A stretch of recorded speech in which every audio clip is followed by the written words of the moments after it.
गुणा बाबा, जिन्हें लोग गुणवंत बाबा के नाम से जानते थे, जंगलों के बीच रहते थे।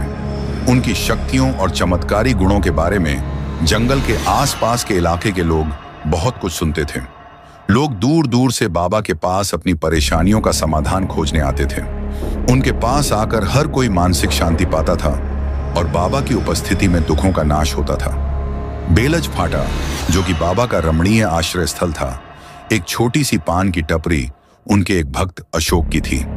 अशोक का काम था बाबा के आदेश पर सभी आने वाले भक्तों को पान खिलाना।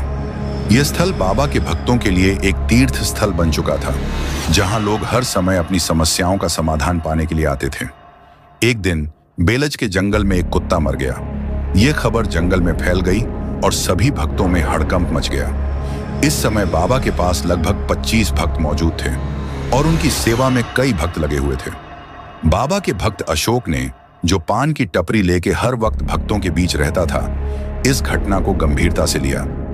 अशोक ने बाबा से यह सवाल किया, बाबा, यह कुत्ता मर गया है, क्या करें? गुणा बाबा को अशोक की चिंता पर हंसी आई और उन्होंने बड़े ठंडे मन से उत्तर दिया, तू लोड मत ले, देव बराबर करते भाव। इसके बाद बाबा ने कुत्ते के पास जाकर उसे देखा। सच में कुत्ता मृत पड़ा था। फिर बाबा ने बिना किसी डर के कुत्ते को लात मारी।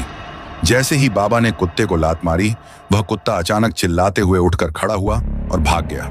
बाबा के इस चमत्कार को देखकर सभी भक्त हैरान रह गए। सभी भक्तों ने यह दृश्य देखा और वे बाबा की शक्ति को देखकर चमत्कृत हो गए। बाबा की लात ने उस कुत्ते को जीवित कर दिया।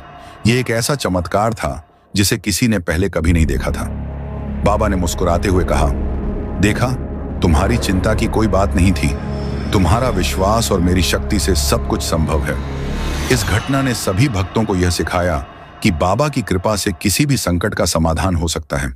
उनका विश्वास और उनका अद्वितीय साहस ही उन्हें इतना चमत्कारी बना देता था। उस दिन के बाद से बाबा की शक्ति का और भी अधिक महिमा बढ़ गई और लोग इस चमत्कार के बारे में और भी अधिक सुनने लगे। आज भी धूनी संस्थान लाखनवाड़ी में उस कुत्ते की समाधि है।